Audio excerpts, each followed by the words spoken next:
Hello, everyone. Welcome to the world premiere of Invisible Hand, Public Herald Studios' new Rights of Nature documentary that we have been working on for 6 years, and we are really excited to share it with all of you tonight and to talk with you afterwards. With myself, I'm Joshua Perbanik. I'm director of the film, co-director with Melissa Troutman, who's here, and Mark Ruffalo, who's also here. And before we start, I would just like to acknowledge that I am on the traditional lands of the Crow and Blackfeet in what's otherwise known as Bozeman, Montana. We don't know all of the nations that have been here, that have been erased from this history by white settlers who deny us this knowledge. But I would like to acknowledge that I am part of a legacy of colonizers who built this society on stolen land and resources and built by the enslavement of people of color. And I stand in solidarity with them to return their lands to them, and of course, to bring justice to all the people who've suffered under white colonization. And with that, I will hand this off to my co-director, Melissa Troutman. Thanks, Josh. Hi, everybody. Thank you so much for joining us. I'm really excited to see what everybody has to say about the film. I am tuning in from Potter County, Pennsylvania, and this is traditionally land of the Haudenosaunee Confederacy and the Susquehannock. I also want to take a second to acknowledge a special person who was actually responsible for bringing Mark and Joshua and I together. His name was John Trello, and John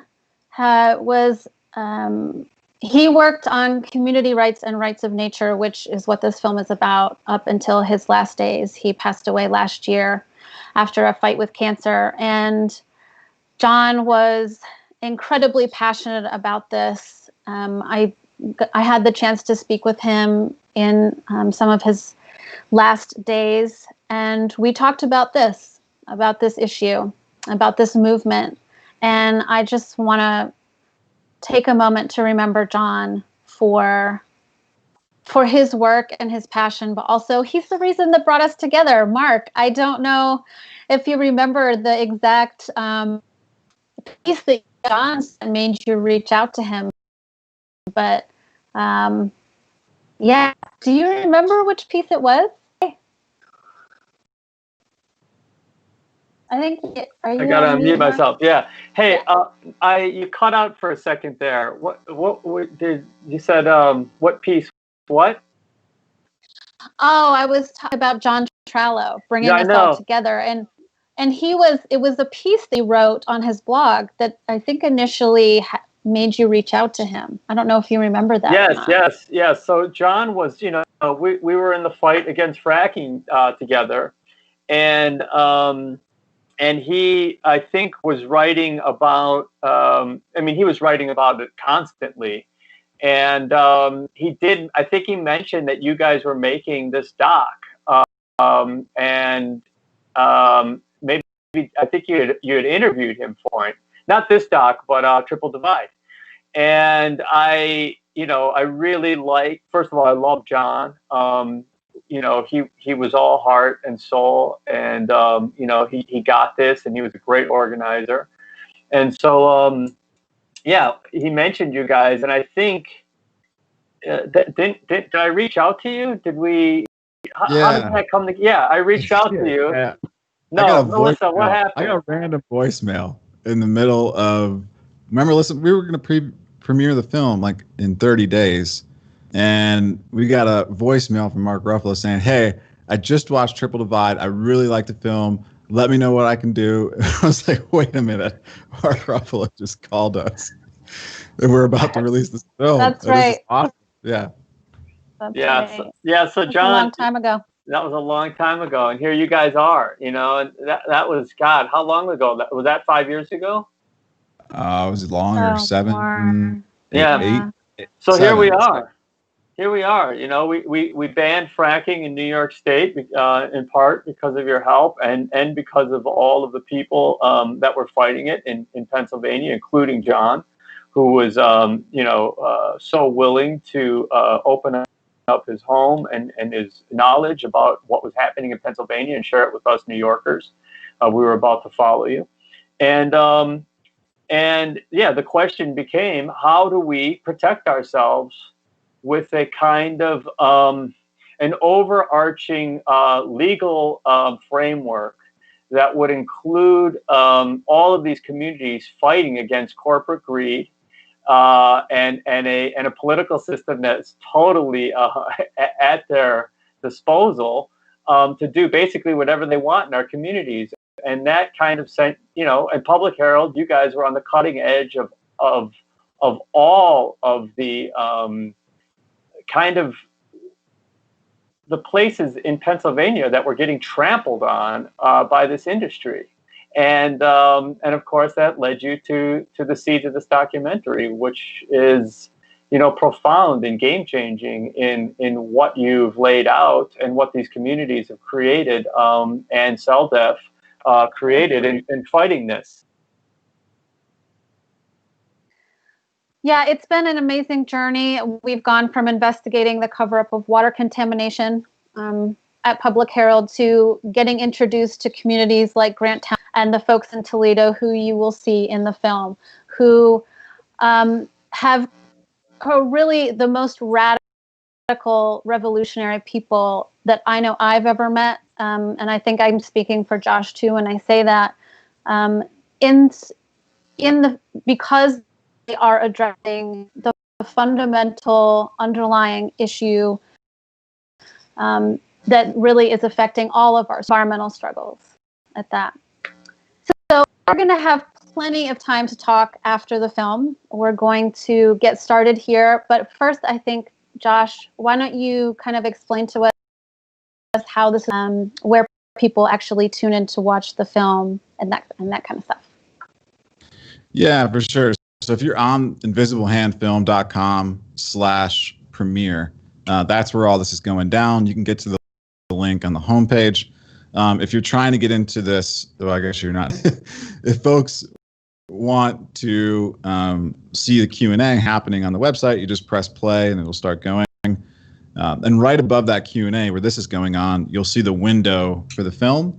So you just enter your password into that window and you can film. And then at 7:35 roughly, we will come to start the Q&A. We might give it a couple minutes since we're running a little late. But there you can ask questions in YouTube. You can, ask us anything you want, and we'll try and get that answered. You can leave us a review. There's a review option right below the video. And if you want to take action on this, there's links on here to rights of nature organizations and other issues that are happening. And of course, you can always email us. And you can email olivia@publicheraldstudios.com in case you have any issues with things playing, and she'll let us know. So hopefully everything's going okay.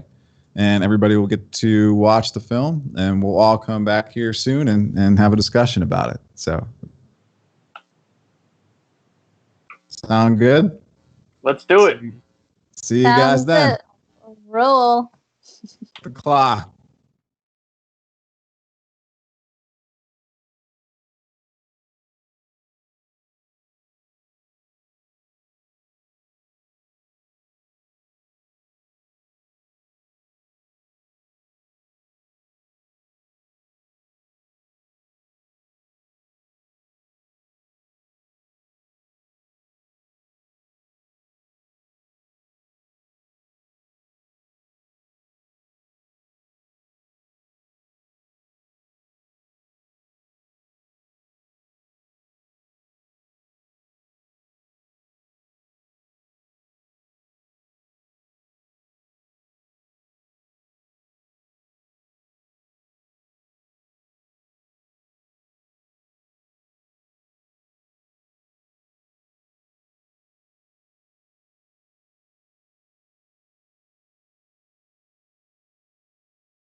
Hi, everybody, and welcome back.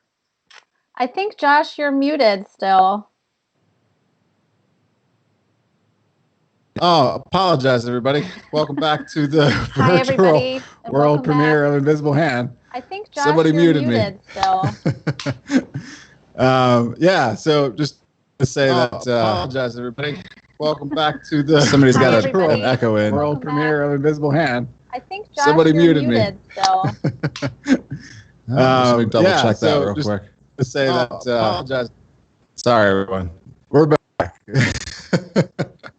And we're going to kick off the live Q&A. But before we do, I wanted to thank Sam Waldenberg and Ben Cohen from Heavy Color, who's distributing the soundtrack that was produced for Invisible Hand, which is such a significant soundtrack. You know, it really does justice to the concepts that we put in front of them, which were really difficult concepts. You know, try and make a sound for Rights of Nature. You know, how do you do that?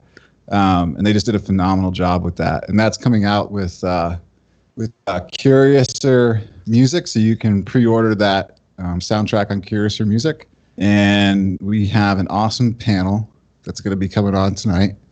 We have Degwa Nondas from the Seneca Nation of Indians, Marky Miller from the Toledo Winds for Safe Water, Mark Ruffalo from Hollywood and a bunch of awesome films coming off of some amazing work with HBO. We got Andrew Geller in the background, the wizard.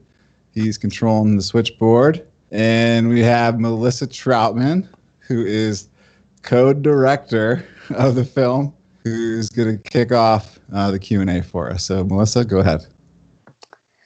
Hi, everyone. I cannot wait to hear what you thought of the film. I'm admittedly a little emotional right now.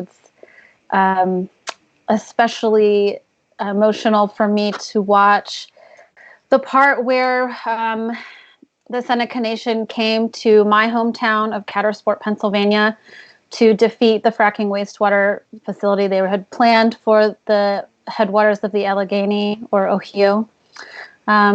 I still can't believe that we won that fight, and it's because our neighbors, the Seneca, came to our side that we won that fight. And I'm just so, my heart is so full and grateful for all of their help. You know, after many broken treaties and being removed from land that they were self-sufficient on in Pennsylvania to make way for the Kinzua Dam in the 1960s. It wasn't that long ago. You know, after those terrible, terrible atrocities, they still, you know, stood beside us, and we defeated that together. And I am so grateful, and I admire their resilience so much. And we do have a lot to learn, I think, from each other. Anyway, I want to bring our panelists. Andrew, if you can bring Marky and Dega and Mark into the room, please. And I want to give each one of you a chance to just give you some initial remarks on the film or anything actually at all that you want to say to our audiences when you get here. I can't actually see people, so I don't know if they're here yet. But yeah, I think we're good. Yep, Andrew's giving us thumbs up. Okay. Dega, do you want to get us started? Thank you. And thank you for being part of the film. Thank you for having me. Dega Nondas.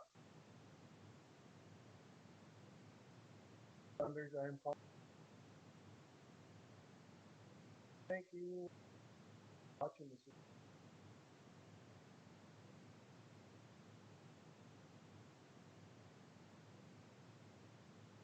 Dega, we're having a hard time hearing you. Can you maybe hold your mic button or...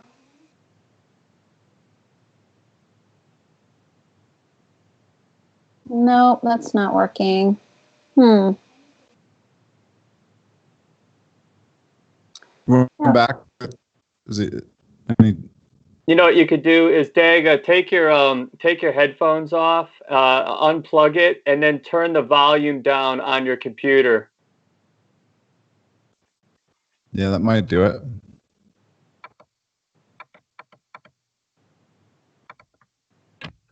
Thanks for your patience, everybody.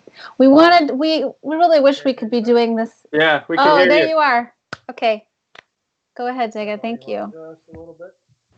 I apologize, everybody. This is new technology. But I just want to thank everybody for this opportunity and everything that we've accomplished as a collective.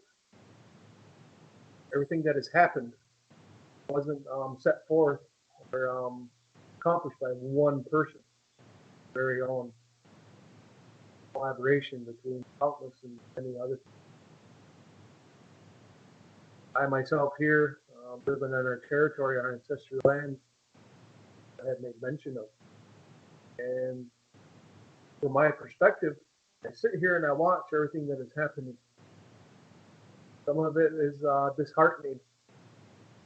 And I look to you, people outside of my community, open your minds and open your hearts to the possibilities of this new world that is unfolding before our eyes. There has been many instances where this has been initiated in many, numerous ways.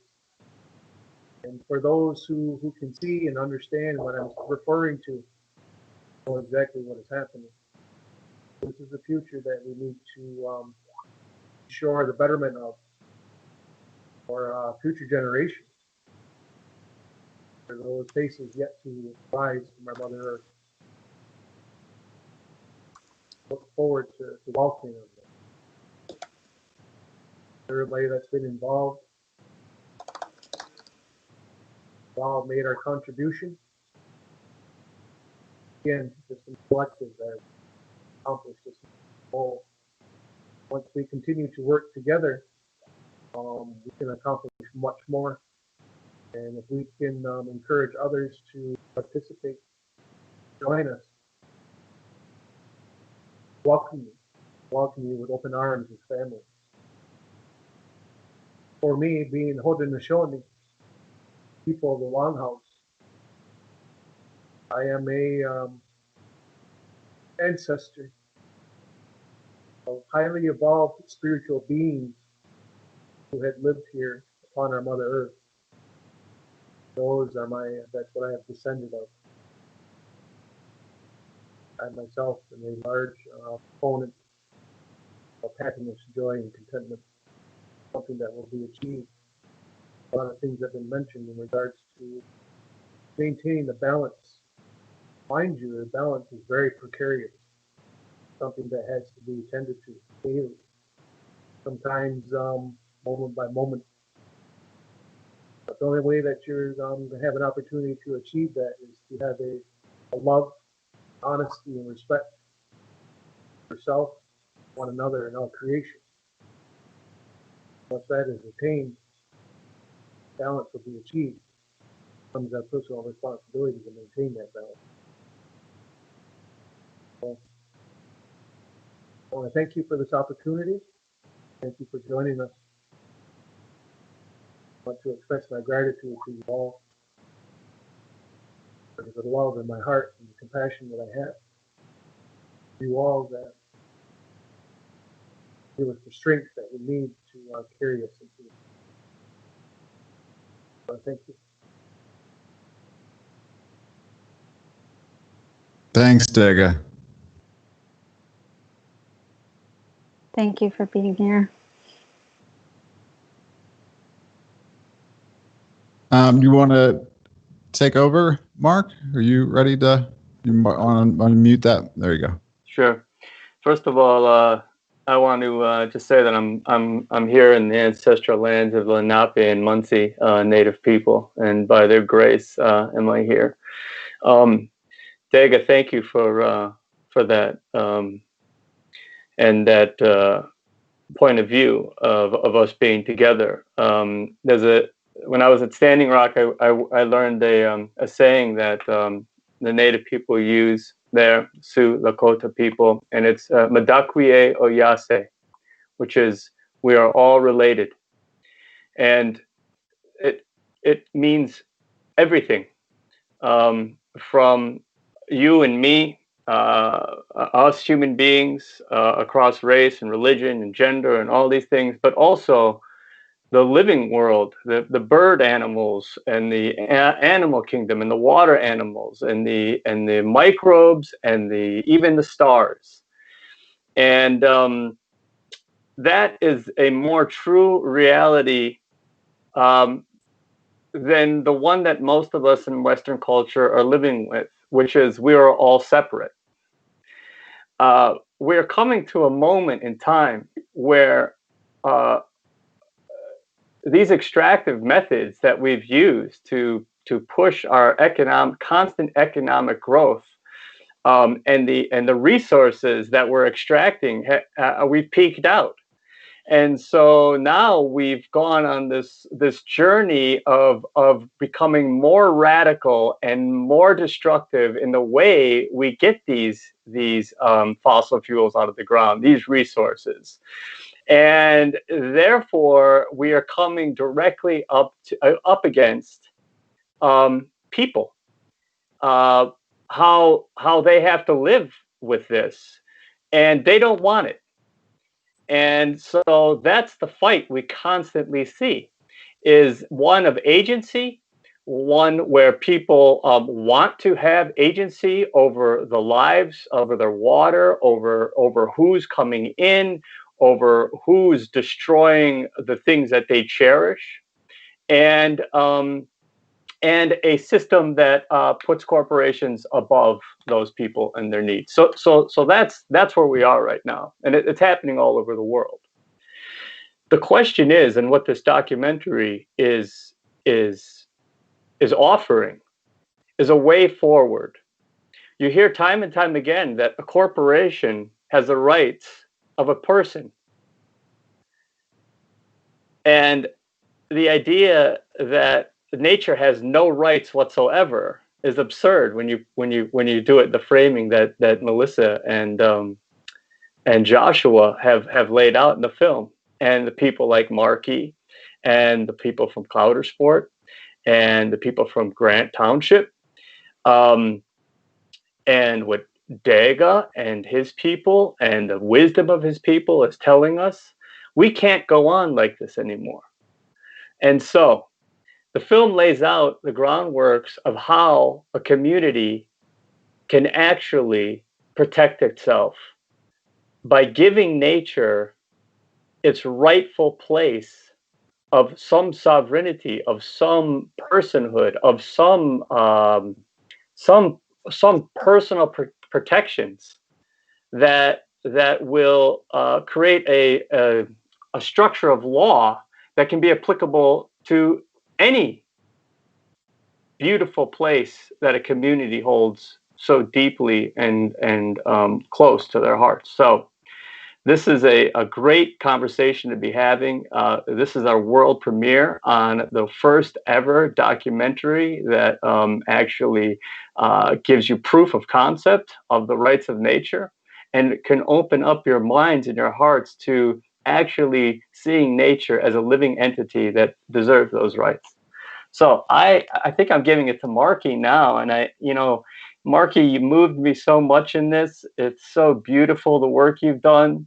It's hilarious to me that all these multinational corporations, corporations that are far from your home state, were pouring tons and tons of money into this, fighting you, and then they call you the interloper, the outsider. I'm honored to be here with you, and I'd love to hear what you have to say. Yeah, thank you. I'm the meddling extremist outsider for the panel tonight.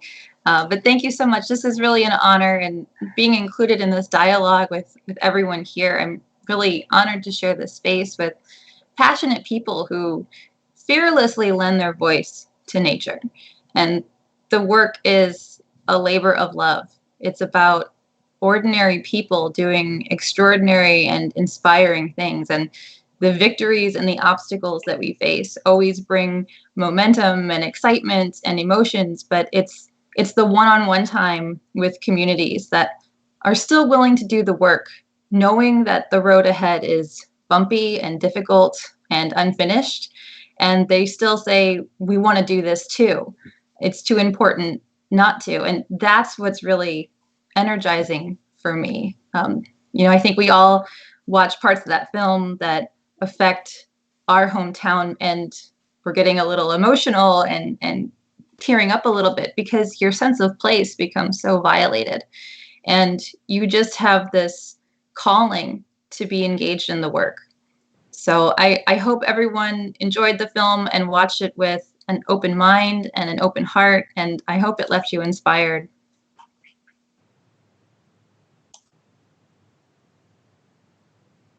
Thank you, Marky. I would like to dive into the questions now. We have some coming in. If for those of you who have a question or a comment and you would like to submit, you can do so in the chat on YouTube. Pretty sure I got that right. And so for starters, Marky, I think this one I'd like we'll pitch this one to you first. And the question is, it seems like legally banning specific actions has been success, while granting rights to nature has failed. And I think what they're referring to is that it was success in Grant Township to ban the injection well, but not in Toledo to give rights to Lake Erie. What steps were taken in Ecuador or other places to give rights of nature legal teeth? Yeah, so I can certainly speak to some of this question. It's really hard to look at the Libor story and not see, they failed, the law got thrown out. But I will never take what we did in this community as a failure. We were told no so many times. We could have stopped in November of 2018 when they told us you're not allowed to get on this ballot. And we kept going and we kept pushing, and we earned our way through that fight. But the fact that we were taken out, and the fact that BP spent $300,000 on the campaign against us, and we were sued 12 hours after the polls closed, that showed how sharp our teeth were with this law.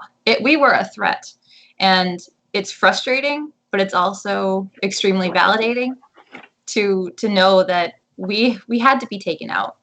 But this is a movement. It's about building all of these moments into it. So we're not going to see change from one initiative. We're not going to see change from one election, from one protest. It's a series of these things. It's all of them working together to change the culture.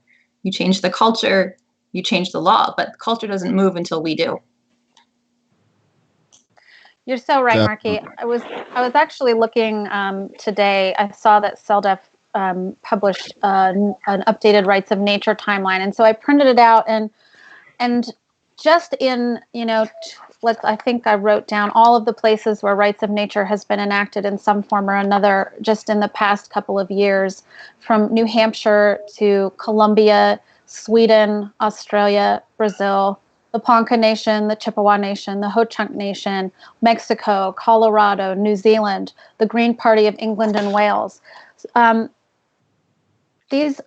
rights of nature is about building momentum, international momentum. And in the United States, it's strange, maybe not so strange, that the rights of nature was first enacted in the United States, but we're having a really hard time here where it started to get it established. And I think that speaks to, the strength of our, even though it is faltering, I think the strength of our economic system, which is so colonial and exploitative, it's still so embedded in our political system and our culture that it's just really hard to break through on any large scale yet. But I really think that that's coming. In Ecuador, the rights of nature was passed enacted included in their national constitution in 2008. And the next 10 years, the Constitutional Court in Ecuador didn't really do much with rights of nature. And I think that part of that was because of the judges that were sitting on that Constitutional Court at the time. As of last year, Ecuador has 9 new judges. They have a new Constitutional Court. And this round of judges has made rights of nature a priority. And they have recently, this year, selected several cases specifically to address rights of nature, to build out the content and the scope of the law in that country. So it wasn't the priority of the former Constitutional Court, but it is the priority of their current Constitutional Court. And they are scheduled to hear, by the end of this year, a case on behalf of rights of nature and indigenous rights, community rights, with regard to Los Cedros Forest Reserve, which the government has slated for mining concessions. But go ahead, Josh.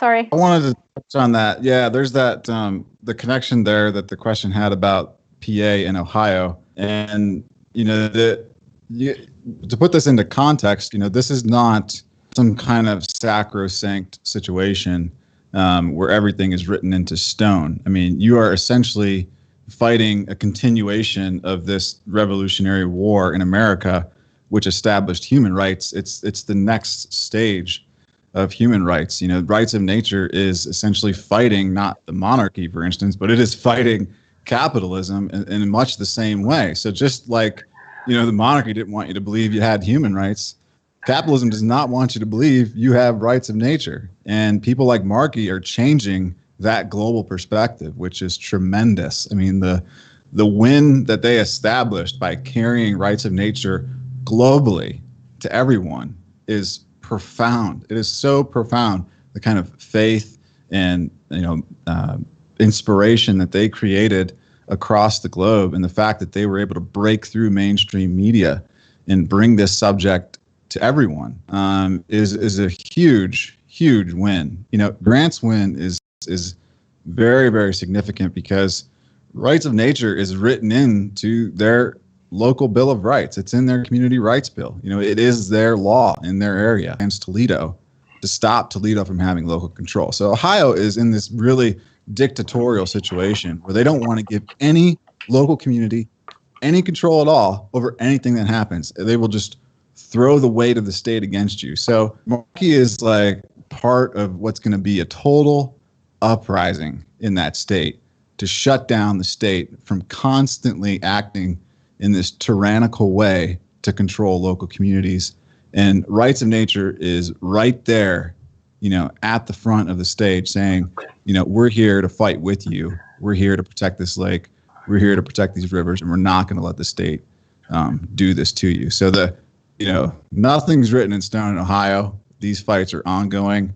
There are people from my local community in Sandusky, Ohio, reaching out saying, how do we pass rights of nature in Sandusky, Ohio to protect the lake, even though Toledo's still, up in the air and has all these fees and stuff. So people are certainly not slowing down because, some farmer hooked up with a oil and gas corporation and, sued Toledo and got some bills passed with some, sub clauses somewhere.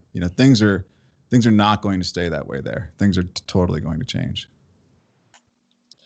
And I just want to add too, I'm on this panel, I'm just one person representing 1,000 voices. The conversation is strong in Toledo, and I certainly didn't do any of this work alone. I'm here tonight representing my community, my group, the organizers from CELDEF and Lake Erie herself. So I wanted to answer a question from Amy Lou. Mark, having starred in Dark Waters, did that shape your perspective when producing Invisible Hand? I noticed DuPont's name on the screen. That's funny. I was with these guys many years ago before we decided to make Dark Waters. but they do mesh. And it's funny, we're talking about Ohio right now, and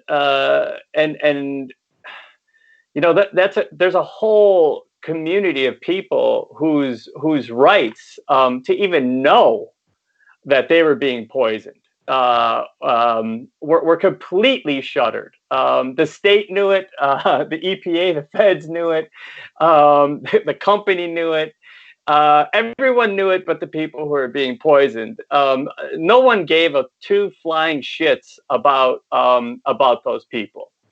And so we see this time and time again. I wanted to make Dark Waters to tell the story of what DuPont had done to people in that community, but also to all of us in the world. I mean, they poisoned us without us having any say in it, and they did it because corporations are people. Except when a person goes and poisons their neighbor, they go to jail. But corporations are also above the law. Now, the whole system has been rigged against us. The laws have been rigged against us. I mean, you saw it here.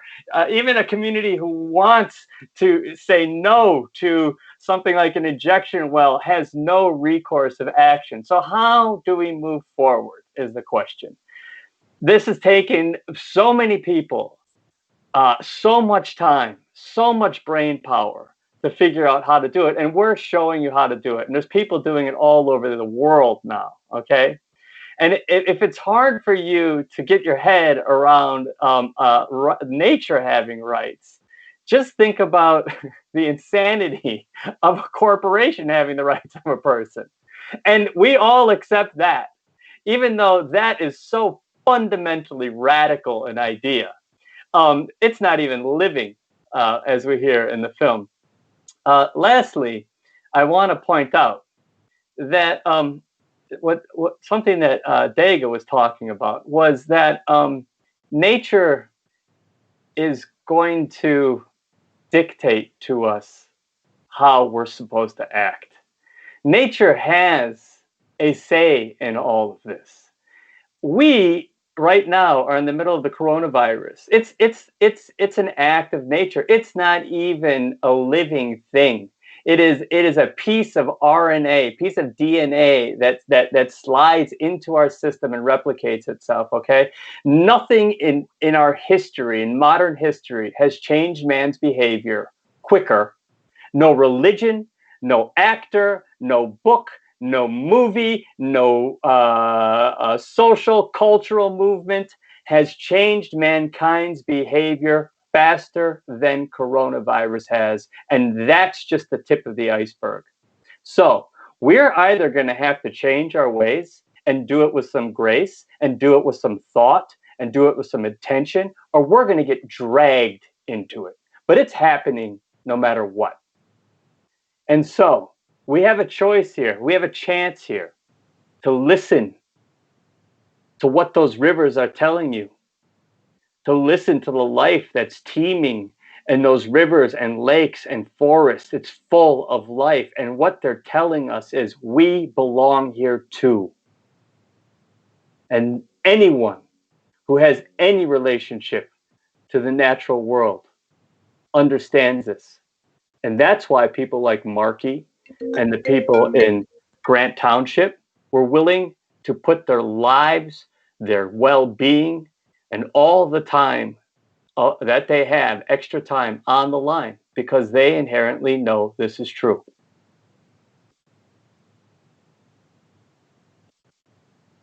I talked a lot. Sorry. I'm going to mute myself. It was all great, Mark. Dega, there's a question from Anastasia in Germany. Do you think that countries like the Netherlands or Germany, which do not have active indigenous communities, can understand rights of nature? Do you want to take that one? Sure. My response to that would be, I've had this conversation many times outside of the community here, and people look into the direction of a Native individual, Native American. those types of questions. But from my perspective and what I understand is that this isn't a native issue.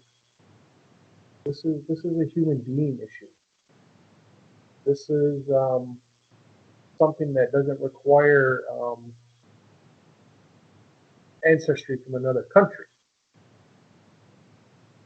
So we have people from the Netherlands or in Germany. You have just as much right to protect your environment, the land and the trees and the waters that surround you and sustain your life, just as well as I do in my backyard. Do just the same within your country, regardless of where you're at. I know the experience that Marky has had, and the experience from Melissa and Joshua and this everybody together. They have those answers. What steps would be taken next? How do we enact this? How do we, if this situation arises, how do we handle it? These are people with experience. It's like Melissa said, this is where it began, was here in this country. But it's been taking such a hard time to get up off the ground and people to acknowledge it, only because we're fighting those corporations. So mind you, you got to remember that we're up against billions of dollars. The money that is invested to perpetuate the rape of our mother and murder of our brothers and sisters who reside there in the forest and these wetlands and such. It's not anything different. From what I can see is that it wouldn't matter. And to look within yourself and to acknowledge what you feel and within your heart. If this is something that grabs you, it's your heart that will lead you. The heart will never lead you wrong. So that's one thing that I encourage, is that you listen to your inner voice. It knows much better than what we do in our minds and what we comprehend and what we think we know about ourselves. We need to listen to ourselves and our inner being more than we're used to. Over time, it's a process. Some of this process could be very enlightening. Some of it can be very trying, but it's going to make you a better, a stronger human being who has the ability to acknowledge the participation of others and encourage them to stand up. Lend them your strength. But what brought you on? What gave you the ability to do what you do? So Anastasia, regardless of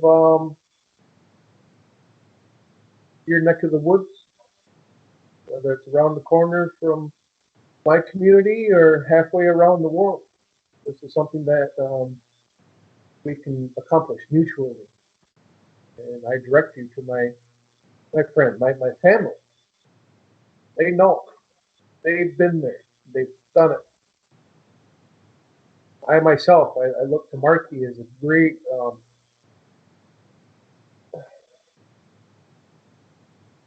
catalyst that's going to carry me forward, because those are things that we're looking to do within here in our community. Something that we've enacted, I guess you would say. Myself, I am the co-founder of Defend Ohio, the organization that we've built here within our community for the protection of the Ohio, the Good River, or better known as the Beautiful River. And it's we as work together as a collective are able to accomplish that. So that's something that I encourage within you yourself, within your community, and to know that I'm here with you. Maybe not physically, but emotionally, spiritually, standing right beside you. I lend you my strength. encourage you to follow your heart. Dega, Anastasia had a follow-up question, actually. Thank you, Olivia, for relaying these. She says, thank you very much for your encouragement, but how does one teach people here to have a connection to nature when we don't have any real nature anymore? And I think I would want to give you a chance to respond to that, obviously, Dega, but also as a former educator myself, I used to teach outdoor school in nature, even though nature is everywhere. And I also taught inner city school, but nature is really everywhere. And I know that it's harder to connect, especially people to nature when you live in a concrete jungle. But and I would invite people to ask people to hold their breath for 10 minutes, which you certainly can't do. And to use that as a doorway to explain that nature is everywhere. It's the air that we breathe. We also have to do anything we can to connect people to life. Other human beings are part of nature. So, Dega, do you have anything else to add to that?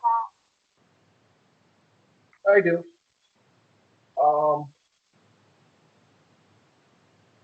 I think it's something that's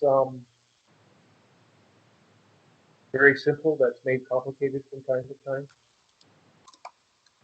But I know the situation that many people reside in is that they don't have the opportunity to experience the outdoors, natural world, as it truly is.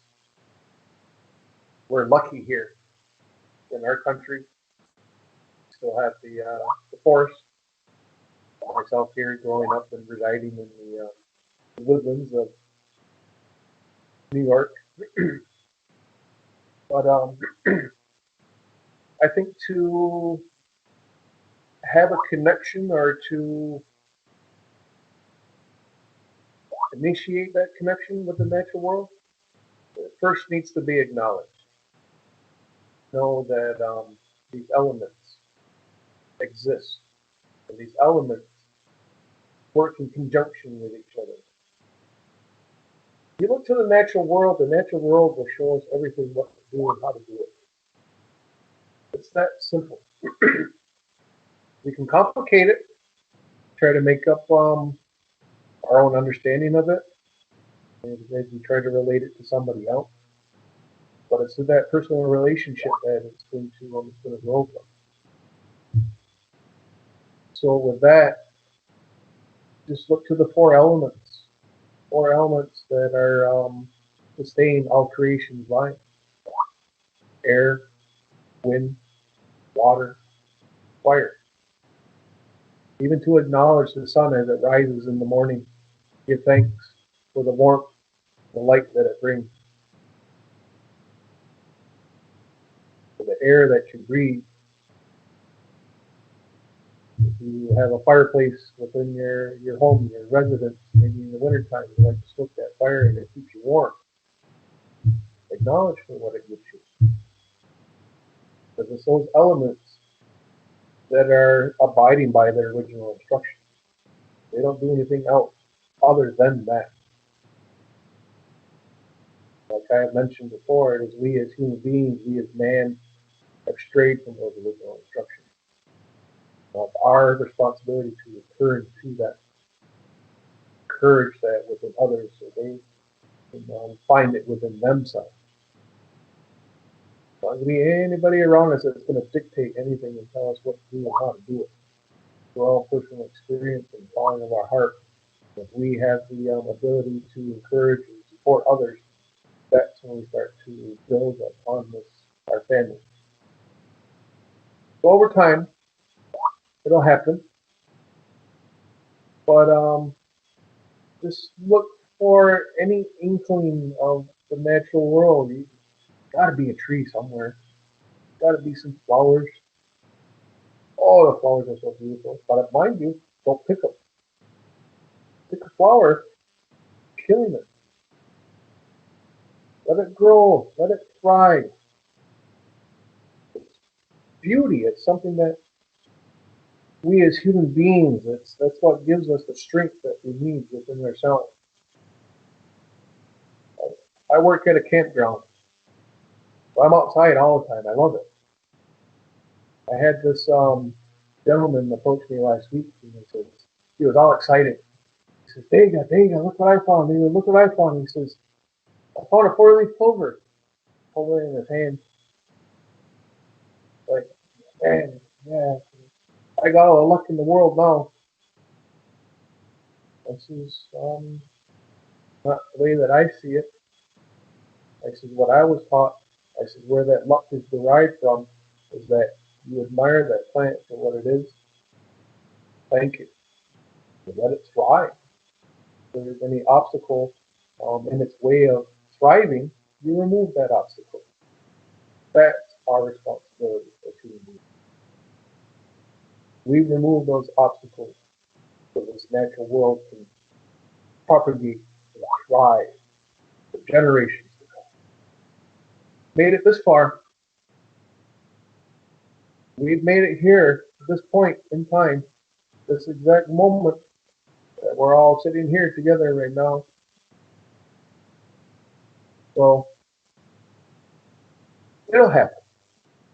It'll happen. And I just want to remind you to look within yourself. You shall find that strength. So I thank you. Thank you, Dega. Can you mute yourself now since you're not using headphones? I think it's creating an echo.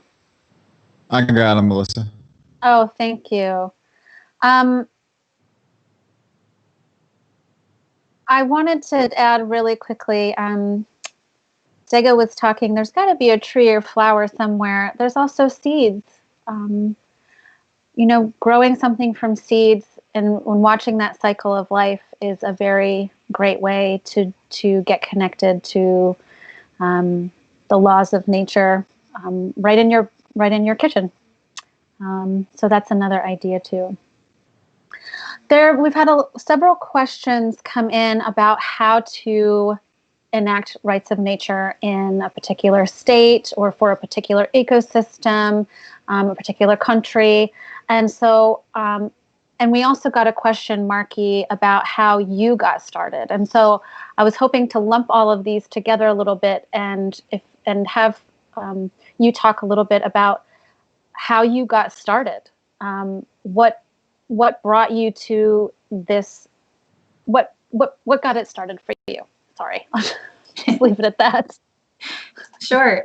So obviously the catalyst for our effort was the water crisis of 2014. Right? 500,000 people woke up to a waterless world.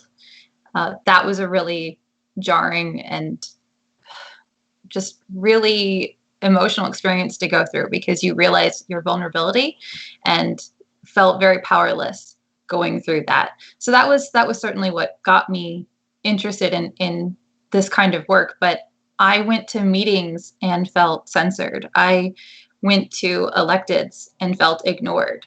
The promises and the proposals that I was hearing felt like in order to accept them, I would have to compromise on the things that I believed in, the things that were important to me.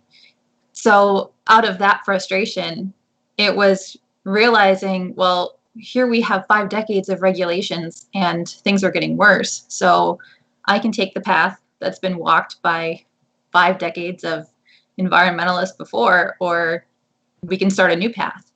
And what happened was there was a presentation done by CELDF in a neighboring community. And there were several people from Toledo there, and they said, hey, we want to talk to you about a problem we're having with Lake Erie. And the Lake Erie Bill of Rights was scribbled out and talked about on a little bar napkin one night. And that idea started making the rounds in different meetings. And I was I decided I'm not going to go to any more town hall meetings or places where I feel censored. I'm going to go to citizen meetings, and still felt like my options were just, who do we put pressure on? Who do we beg for help? Who do we plead with?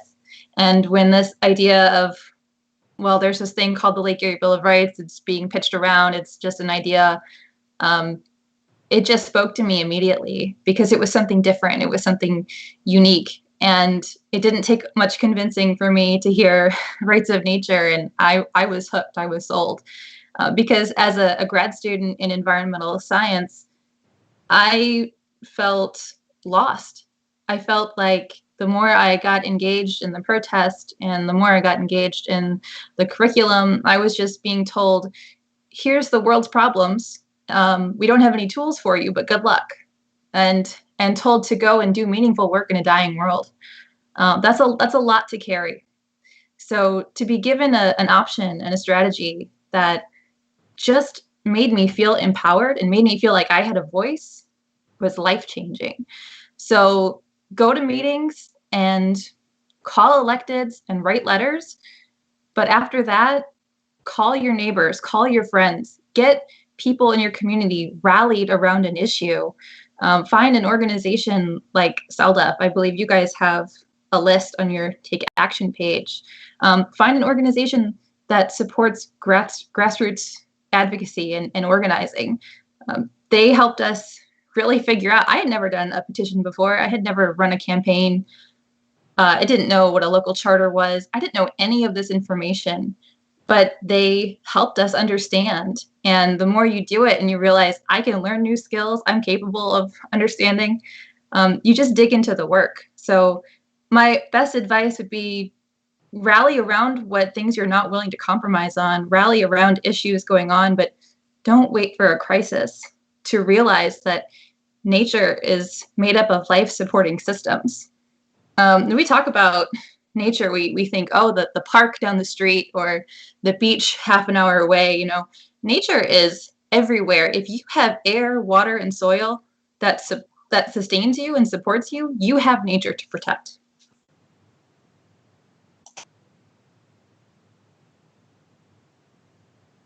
Thanks, Marky. Like Marky mentioned, we do have a list of organizations. It's not a comprehensive list. It's just the ones that we've come across the most. But it is a list of organizations that do rights of nature work, and that is on our website. So those of you, some of you are probably watching from the website, and that list is on our action page.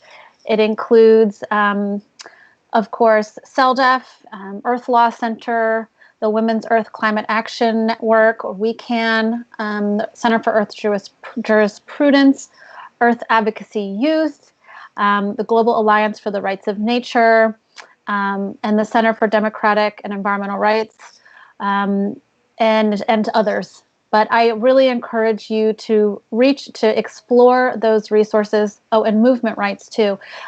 All great resources, stacked full of people who are experts and are frontline activists in the rights of nature movement. And I really encourage you to reach out to them and start a conversation.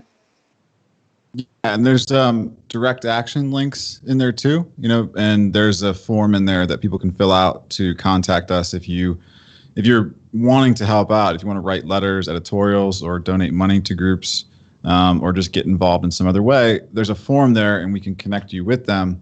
And there's some excellent resources in there on direct action. There's the documentary "My Name is Allegheny County," which I highly recommend for anyone to watch if you're going to get involved in this, because that is the end road. If Grant's situation didn't work, if they didn't stop the state, and if they didn't stop the industry, they passed a law for legalizing civil disobedience. So the next step was blocking the roads, blocking the police, blocking anybody from coming in there, and stopping trucks 100%. So that's a really important thing to think about and have some tools for. And some of the best tools that are out there for direct action come from Earth First, which again is no compromise in defense of Mother Earth. And you see some footage of them in tree sits in Pennsylvania after Standing Rock, and you also see footage of them at Yellowfinch which is like a 2-year tree sit happening right now where they're blocking the Mountain Valley Pipeline. So those kinds of alternative ways of dealing with these problems are really important. And, I have to remember that speaking is so essential. Just going to a public meeting and making these statements is critical. Dega and everybody else in the Seneca Nation that we hooked up with over there, we really wouldn't have had a chance to join and thread our, stories together if, Dega hadn't spoken out at the public meeting in Coudersport and DEP, and I hadn't spoken out, and then we were able to connect afterwards and see that we had the common ground. So it's really, really essential to do that. And I know there's a lot of questions about, these existing laws that are in place, which Melissa and I have reported on extensively. We've done. One of the reasons this film was made is because Triple Divide is like, what are we supposed to do after we see this stuff? And the idea is that you use existing laws. But unfortunately, like Marky said, in environmental science, they pitch you these regulations and they pitch you zoning and ordinance laws, and none of this shit works. We've been all over this country watching this stuff play out, and zoning doesn't work. Regulations are not working.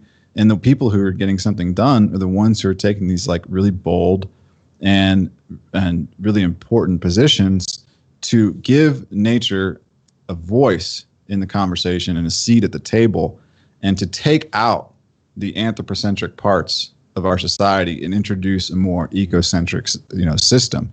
And that is so important for a place like Pennsylvania, because everybody in Pennsylvania falls back on the Green Amendment. They fall back on this idea that humans have a right to clean air and clean water in our state's constitution. And remember, that law is for humans, okay?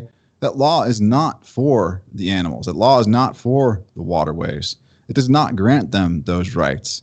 So if we're serious about this, that law needs to be amended. It needs to be rewritten if it's actually going to hold any teeth for nature. And once it is, in a place like Grant Township, and somebody next to you decides they want to pollute your waterway, then you then take them to court under legal standing through that watershed. You represent that watershed and you take them to court. Because I know that's another question out there. How do you stop this radioactive waste coming downstream? Well, you can establish that personhood for nature. You can establish that status, that equality for nature, and then bring it into a court system, represent it against that person who doesn't think that it has rights and thinks that they can pollute it and dump it into your waterway. And that all starts with having that conversation, with going out and speaking up and sharing your voice, even if it's an editorial, and pointing out these deficiencies locally that all of us are facing. We're all facing water problems. We're all facing some sort of air problems. We have a long list of things that we're struggling with. So there's a lot for us to build on.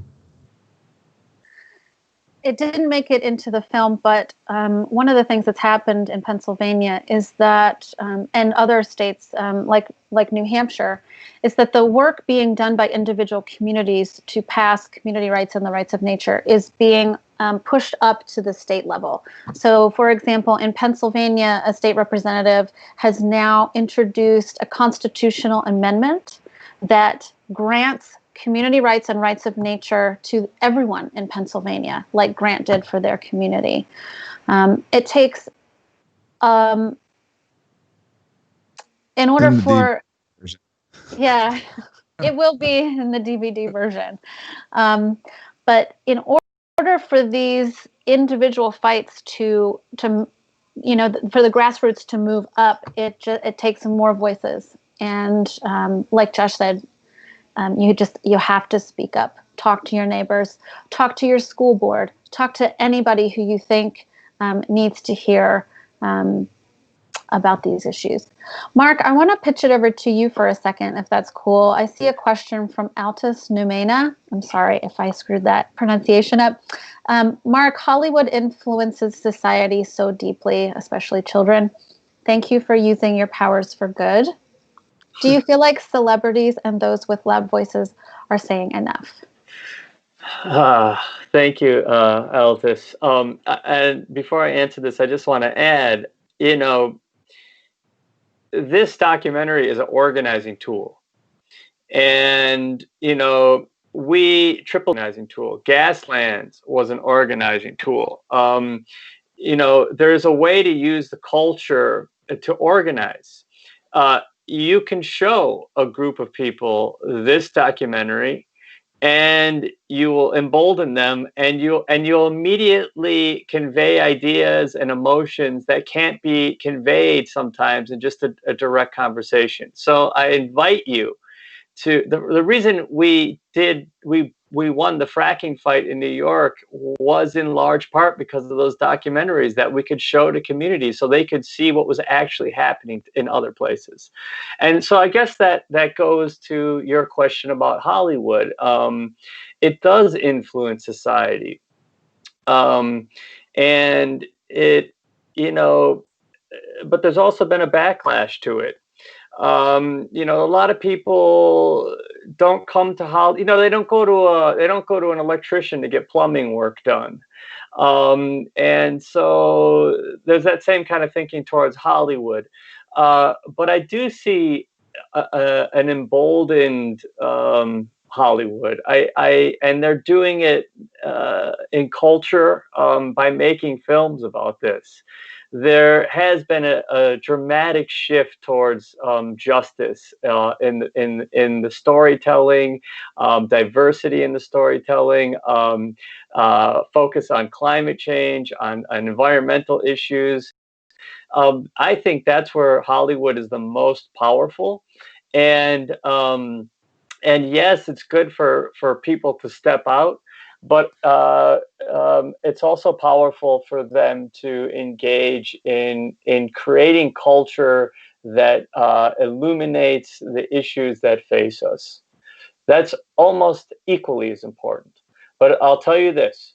4 years ago, I went to every Hollywood person I knew. Hey, help me do this, help me do that. I never heard back from them.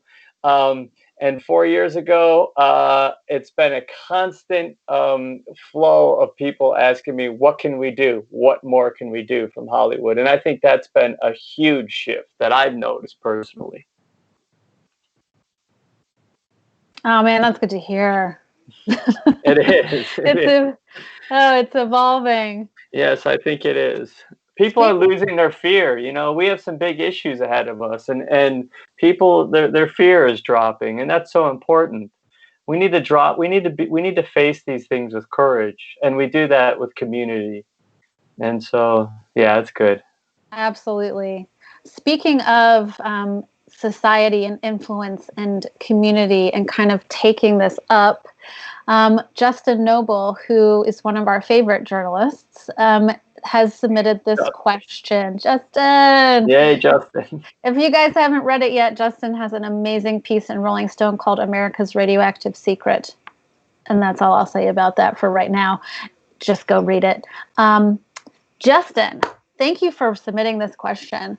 Can someone comment on the Democratic Party considering rights of nature in the platform? Is this good or something to be wary of because the movement can be co-opted? So I'm actually going to read a little bit of what was proposed by the Democratic National Committee Council, and then I'm going to let all y'all take Justin's question. So for those of you who don't know, in August, the Democratic National Committee Council on the Environment and Climate Crisis released an environmental and climate policy, an agenda for the Democratic Party, which recommended the formation of a Rights of Nature Commission. And it read, establish a commission similar to the President's Council on Sustainable Development to explore incorporating rights of nature principles into U.S. law. It didn't make it into the final party platform, but nonetheless, it shows rights of nature's growing popularity. And this presents opportunities and risks. And I'm reading from, this is a statement, there was a statement released by Today about the Democratic Party's, it says the Democratic Party must not water down rights of nature. And this statement is from indigenous leaders from inside and outside of the United States, rights of nature attorneys, and organizers themselves. So who wants to hit this? Is it a good thing that a national party in the United States is Yes. going for rights of nature, or is it something to be concerned about? Actually, before you answer, Mark, let me read a little bit more from this statement. Okay. This is from Penny Opal Plant, co-founder and Indigenous Program Director for Movement Rights. And Penny wrote, "Rights of nature is deep system change, not tinkering at the margins of a rigged system. Rights of nature requires policy and business decision-making based on the needs of the ecosystem as a whole, which will mean a massive and necessary shift of how business is done, including how communities of color are targeted for the most polluting projects. The question is whether the DNC is ready to embrace the idea that humans are part of and not owners of the natural world, and whether their interpretation of rights of nature would dilute its framework of revolutionary change." Mark, you want to go first? Well, I mean, I'm You reading. still want to go first? Yeah, I'm reading Daggett. Listen. You know, the fact that the one of two parties in the United States is actually talking about this is an absolute win. Okay, I mean, as I see it, it's a relatively new legal framework, and in a system where nothing happens quickly. To have it moving forward at the pace it is a win. Now we are going to be fighting tooth and nail on how it's employed, and we're going to have to constantly fight to refine that. But the fact that it's even being considered, I think, shows first of all how willing one party is to start to break from the status quo. Because we are pushing them, even though in a lot of ways you could say, Melissa, I see you going, in a lot of ways, they're embracing the status quo, but this is a significant move in the right direction. At some point, we're going to need some buy-in from the Democratic Party or some party. And I think that we are going to have to stay on it, like we have to do everything. I mean, any change that we make in the United States is by half measures. Whether you're talking about civil rights or look at the battles we're still fighting, but we did make some gains. And as Brother King, Martin Luther King Jr. told us, the arc of justice is a long one, but it bends. Arc of history is a long one, but it bends towards justice. And I want to believe that. They killed Brother King for saying these kinds of things, but here we are today, and we're getting we're more deeper cut on what that concept is. And I think we have the chance to do that with the rights of nature too. This is a movement that we are talking, 20, 30 years. That we are going to be fighting. And we are starting it here today. And the fact that the DNC is even talking about it, I see as a positive thing. Marky, I know you have something to say, girl. I've always got a little something to say. I mean, it's definitely hard to look at that and say bad things about it, but local voices need to inform this work, need to inform this movement from the grassroots up.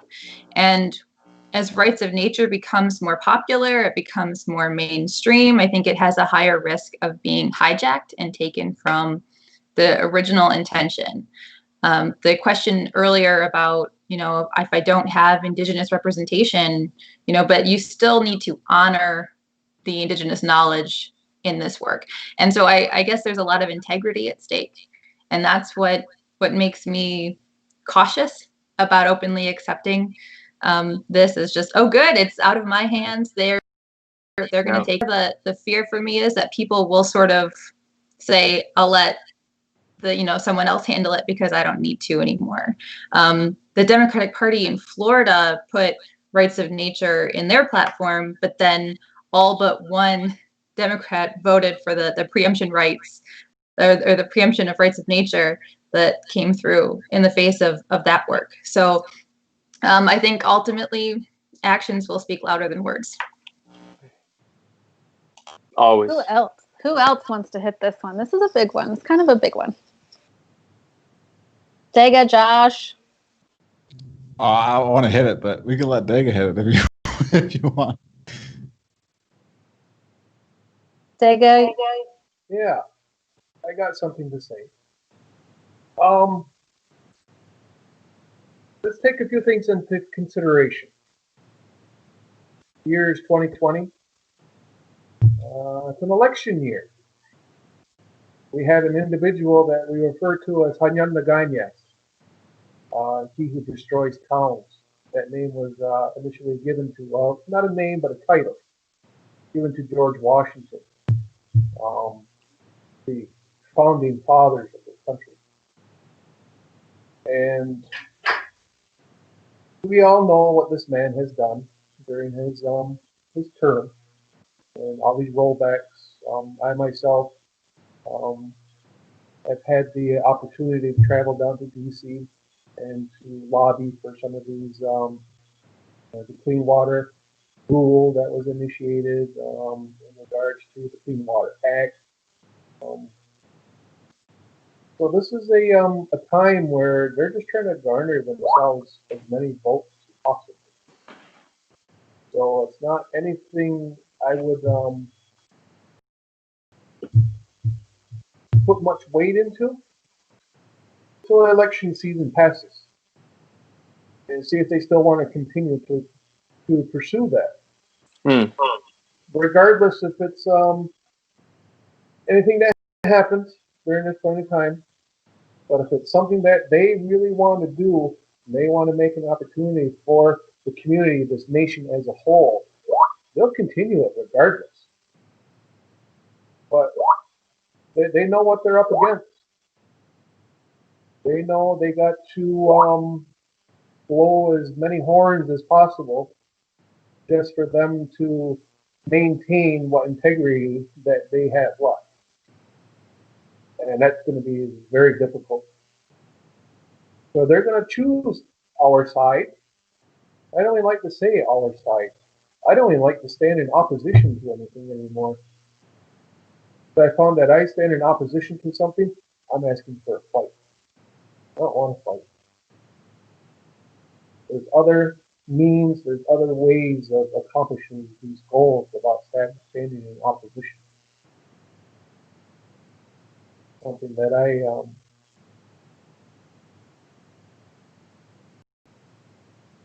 that's something that I choose to do for myself. So it may be good. We'll wait and see. I'm not going to put anything into it now. I'm not a large person on this form of democratic government that they perceive themselves to have. That's a whole other issue within itself. For me, it'd be very difficult to answer this question in whole because it drags in so many different points of history that people would need to understand before they would accept my perspective. And mine is based on history. U.S. history, United States, us history, what happened to us, all of us, regardless of you're native or non-native. So, yeah, it may be a good thing that the Democratic Party is wants to pursue these rights, but I'm not going to hold my breath. I need that to survive. I'm going to retain that for myself and not give it to somebody else. And they got the known dot. He who thunders. Thunder being. Said that word loudly. I'm just trying to do my best to live up to my name. Well, the last two times I've talked to you, it's thundered. The last time I talked to you, you made my electricity go out in a thunderstorm. There you go. That's right. Stop That's it, Dega.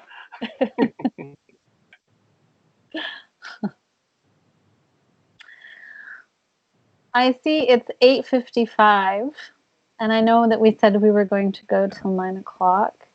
Does anybody see any questions in particular that they just want to hit that Democrat thing real quick, Melissa? Real quick. Just Yeah, sure, Josh. Real quick, thing. long, quick, All right. go. Okay.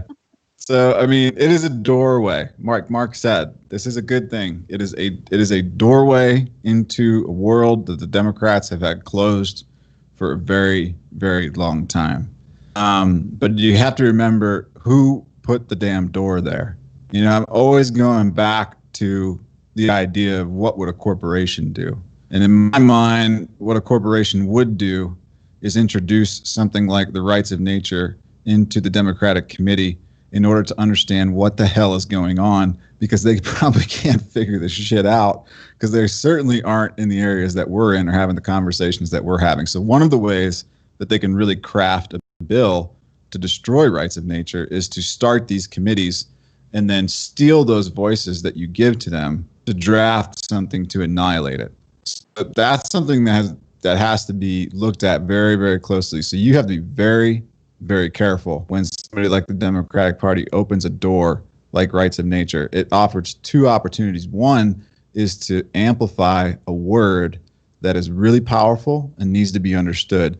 Two is to strip a word of its meaning and bring it down to the level of something like environmental rights, which is, again, a human-centered concept. And that's what you're trying to avoid with rights of nature. You're trying to keep that word for what it is, which is that there is an inalienable right for our environment to have clean water, for our fish not to be,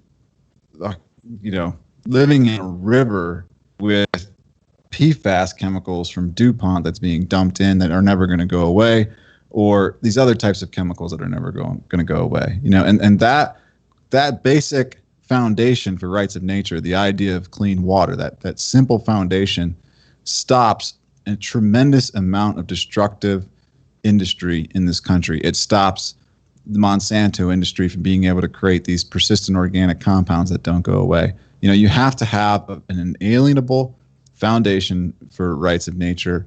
Clean water is definitely one of the places that you can go. It's the lesson from the Kogi people in Colombia, what they're trying to tell us, which they think that we're just children in this world and we don't think about our consequences. And they're telling us, listen, you need to think long term, and long term starts with the waterway. It starts with the river. And if we just take that door and make that one foundation there, that will be a tremendous victory that the Democratic Party is not able to strip, or the other party is not able to strip the meaning of that foundation, the meaning that nature has an inalienable right to clean water. And we must not be creating permits and have exemptions to the Clean Water Act through these NIPIDES permits, which still allows for all these to be polluted and all these river waterways to be polluted under basically a variance permit, which is unbelievable that this still happens in the 21st century. But that is the existing structure today. The Clean Water Act is a farce under these NIPIDES permits, and we must build a foundation for clean water. And one of those places to do that is rights of nature and standing your ground. So this could be a doorway for it. So that could be really powerful. Let's make sure we don't get slammed shut in the doorway. That's all. Yeah, that's true too.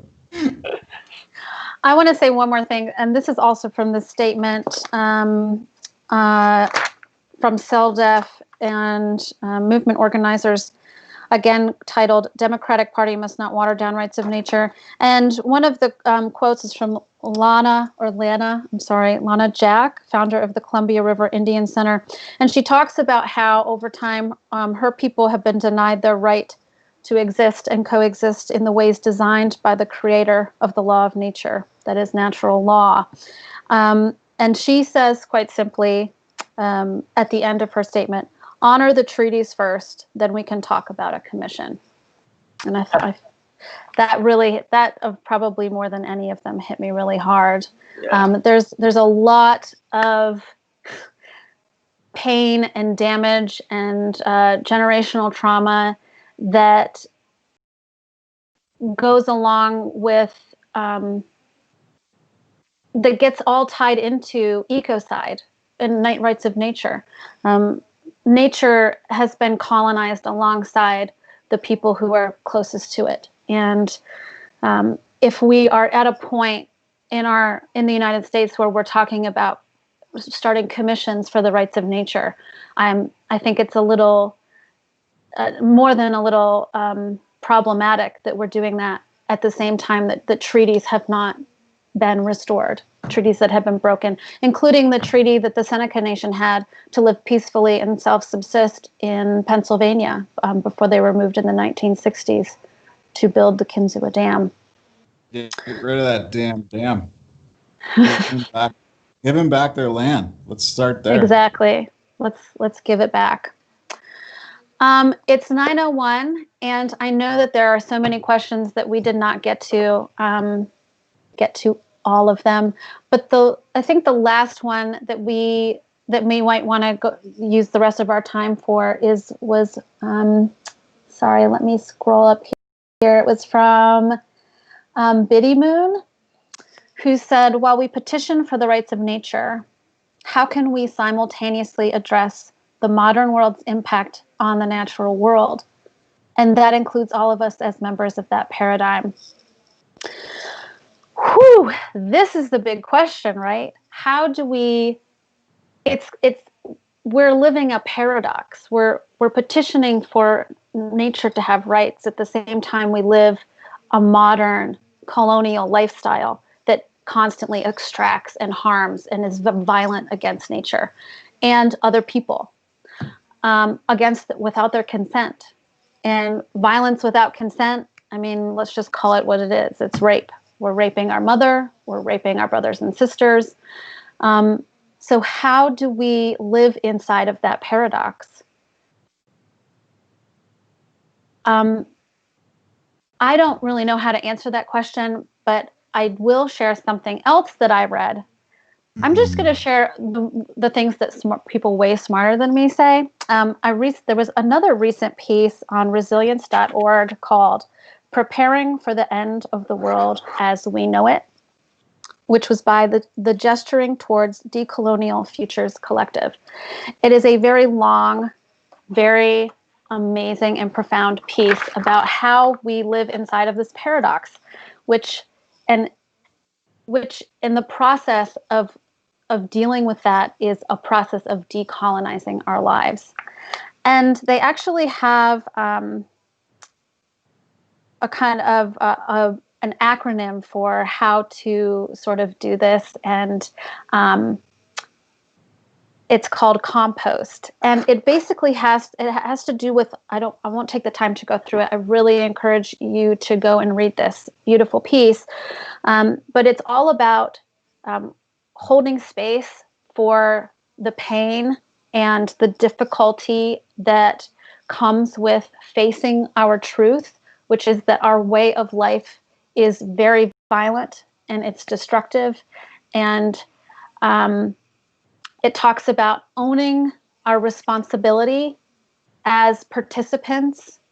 It talks about being mature, having the maturity to own up to our complicity, specifically our complicity in the harms of violence and unsustainability that our way of life requires. The world as we know it, with the pleasures, the certainties, and the securities that we enjoy, that way of life, this modern way of life, is inherently violent and destructive. We have a lot of work to do, but it has to start with acknowledging the truth of our way of life. And I think that it can be done if we are mature enough to accept responsibility for our way of life and to look at the truth of our choices very realistically, and to also continue to become more and more aware of the real impacts of our way of life. Every day when we wake up, we have a choice to stay on the path that we are already on or to create a new one. No one knows how to create this path out of the modern imperialistic way of life, especially all of us who without even sort of knowing it have colonized minds and hearts. There's a lot of personal work to do. There's a lot of collective work to do, but we can choose to do it. And I'm going to shut up now. What else? And give it over to everybody else to talk about how we kind of deal with this conflict. I want to let Marky and Mark and Dega close this off with talking about that, because I think that it would be really nice to hear from them about this. I just wanted to say that I started this work in Ohio in a completely different world outside of investigative journalism. And what we were doing was addressing this specific problem, which is how are we going to continue forward on environmental activism or anything else from the future if we live in this paradox which capitalism has built for us. This idea that we're going to do something good, but at the same time we're going to drive our car across the country, or we're going to use oil-based products, or we're going to do all these other things. And that is a fantastic prison that capitalism has built for your mind, and you need to break out of that damn prison. You got to destroy it. And one of the good ways for you to destroy it is to get away from this global economy. Get away from this idea that you need to be everywhere. Focus locally where you are. Focus on your local food system to start. Understand what can be grown there, how you can encourage its growth, how you can participate in its growth, how you can participate in your local government that way, and that will change your entire world. We had this local food revolution happening in Northern Ohio. We were creating economic sovereignty up there. We were going after the supermarket stores. We were building community gardens across the city. We were building multi-grower CSAs. It was all leading up to its own currency, and it was leading up to its own grocery store. And that's the kind of world that we were creating. And we were using things out of capitalism to fight it. We were using things like certification. Certification is one of these like trust relationships that capitalism creates in that world to make you feel better about what you buy. And they think that they can control you as a consumer because they're going to have more trust with you because of their certification, right? Well, just destroy that with local certification and take over that market premium and start to equate value in your marketplace with your local community and with nature, and make nature create that value for you. And once you start doing that, there are so many opportunities that open up. I mean, you're creating a form of capital circulation, of communication that's completely outside of capitalism. It's basically a share culture. It's a let's system. And this comes from a really, really fantastic discipline of study that people can switch to. You don't have to go through the colleges to get to this place.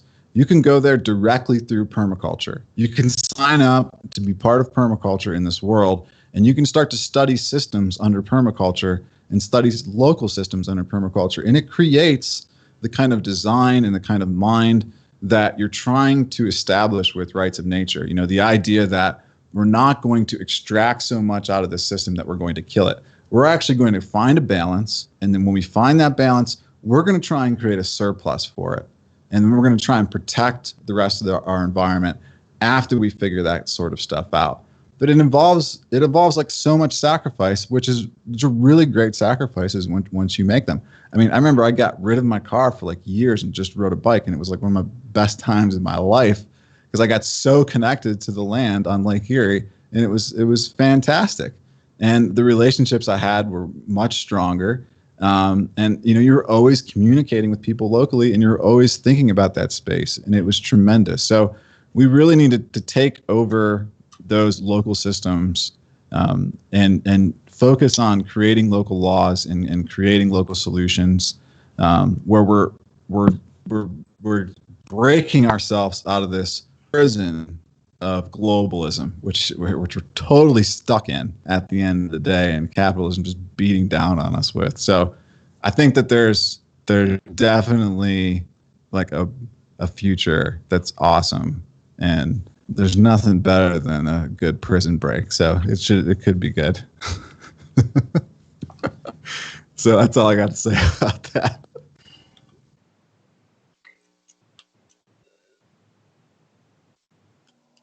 I can add some remarks next.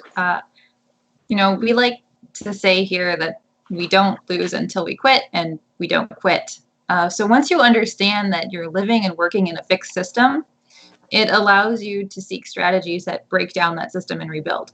You don't take something oppressive or unjust and say, how can I reform it? You dismantle it and you rebuild. So we have to be cautious with how we move forward. We can't be lured in by industrialized, renewable energy. We have to get creative. We have to be courageous. Your community has the creativity, it has the vision, the people power to build safe, just, fair, sustainable systems. And that's not going to come from the courts. It's going to come from the people. It's going to come from you. But I think, like it said in the film, to do nothing means you end up with the pipeline. You end up with the injection well. You end up with the harm, the factory farm.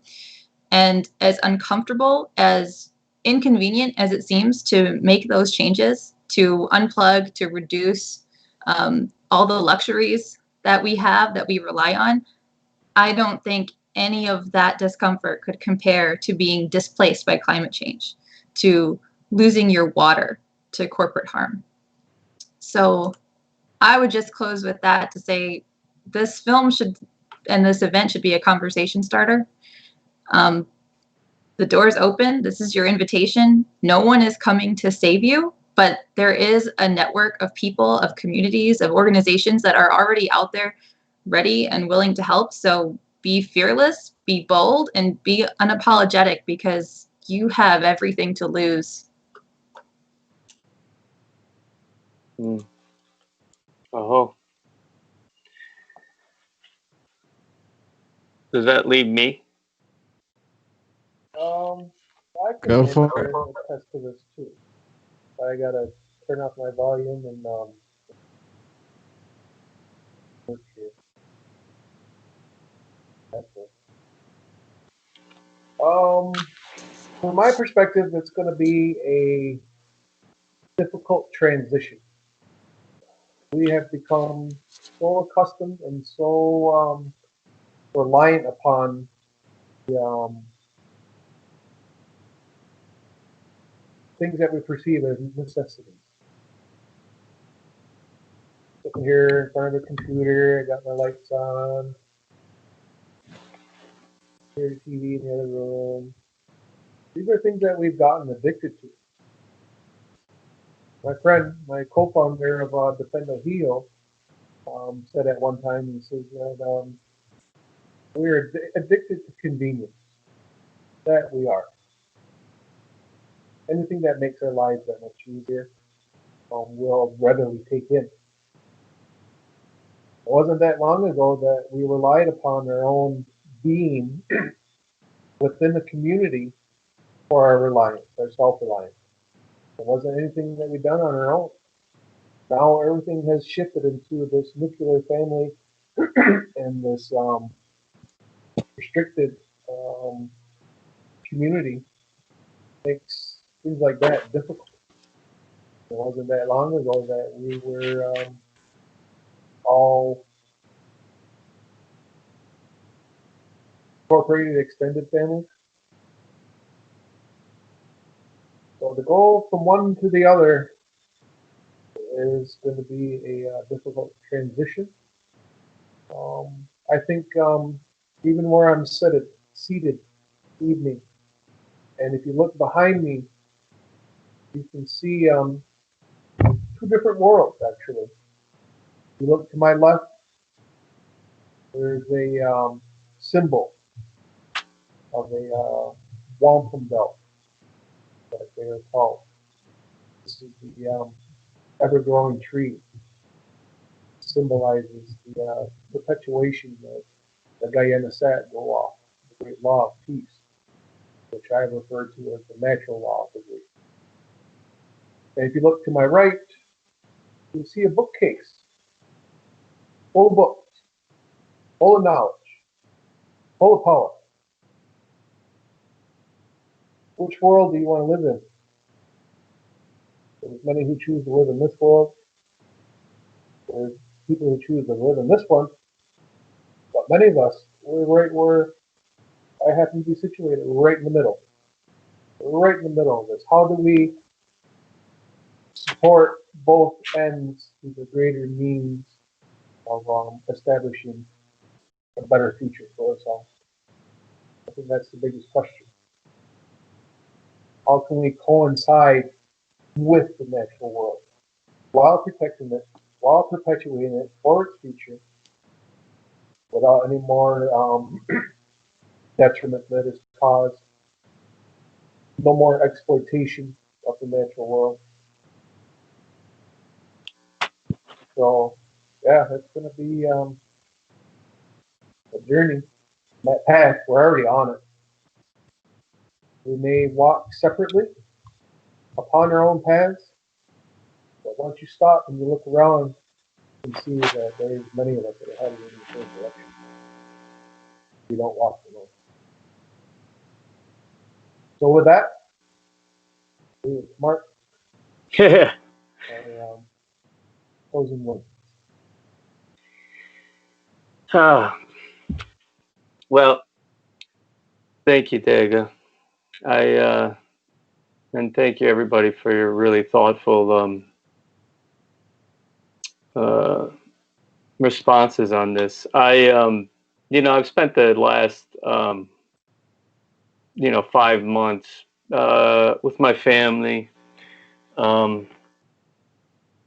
I used to do a certain amount of traveling around for my work, even for meetings, and I felt like I had to be busy to be a productive human being in the world. And the one thing that happened to me in these past 5 months is there was just nothing to do. And all of the, there were things to do. There were cooking, there were cleaning. All of the things to do were focused on my family. And I was naked at first. How am I going? What am I going to do? How am I going to work? How, should I be doing this? Should I be doing that? And all of that just started to fall away, and to be just one-on-one with these people that are, and realize that a lot of this other stuff was just noise. Was trying to fill, I guess, a God-sized hole with busyness. We were all doing it, and suddenly that was taken away from us, and we were left with each other. And the amount of communication and connection have been like a miracle to us. Now, COVID is a real devastating thing. We're talking 50 million people right now are facing homelessness because of COVID-19 and their rent. They can't pay their rent, and the state's not doing anything to help with conviction. So, there is a devastating dimension to this, but there's also something important to be learned by it. I said it earlier, that nature has a say in all this. This isn't just about what mankind thinks or wants. Nature has a say in this, and she is going to insist upon our changing. And we can either do it with grace and some intention, or we can refuse it and get dragged along, but it is happening. The complications of this capitalist system and the profound destruction that it has created is only going to compound. we aren't going to have a choice going forward. And so, yes, I want to end with reading something that was given to me a few years ago that means so much to me in this moment right now. It's from the Hopi Hopi elder. It says, "You've been telling people that this is the 11th hour. Now you must go back and tell the people that this is the hour. And there are things to be considered. Where are you living? What are you doing? What are your relationships? Are you in right relation? Where is your water? Know your garden. It is time to speak your truth. Create your community. Be good to each other. And do not look outside yourself for your leader." Then he clasped his hands together, smiled, and said, "This could be a good time. There is a river flowing now very fast. It is so great and swift that there are those who will be afraid. They will try to hold on to the shore. They will feel they are being torn apart and will suffer greatly. No, the river has a destination. The elders say we must let go of the shore, push off into the middle of the river, keep our eyes open and our heads above the water. And I say, see who is there with you and celebrate. At this time in history, we are to take nothing personally, least of all ourselves. For the moment that we do, our spiritual growth and journey comes to a halt. The time of the lone wolf is over. Gather yourselves. Banish the word struggle from your attitude and your vocabulary. All that we do now must be done in a sacred manner and in celebration. We are the ones we've been waiting for. We're here. We're here together. People in Grant Township are there together. We're creating these communities because we have to. And this is the time. The time of the lone wolf is over. And the world is teaching us, Mother Nature is giving us lessons, stern but gentle at this moment lessons. And we can learn from them, and many, many people have. And this is just the beginning. So let go of the sides of the river, and let's go together and celebrate the end of this time and the beginning of a new time. And that's how I see it. It's painful, but we must not take ourselves too seriously or make it personal, and join in together.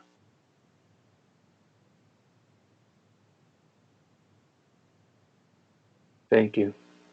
Yeah, Mark, that was really beautiful. Thank you for that. And I feel extremely honored to be here with all of you and to do the film and finish it and get it out there to everyone, and be able to have this conversation is really, really a great thing to have. And appreciate everybody who came. I could see, Melissa, that hit you. I hear that speech.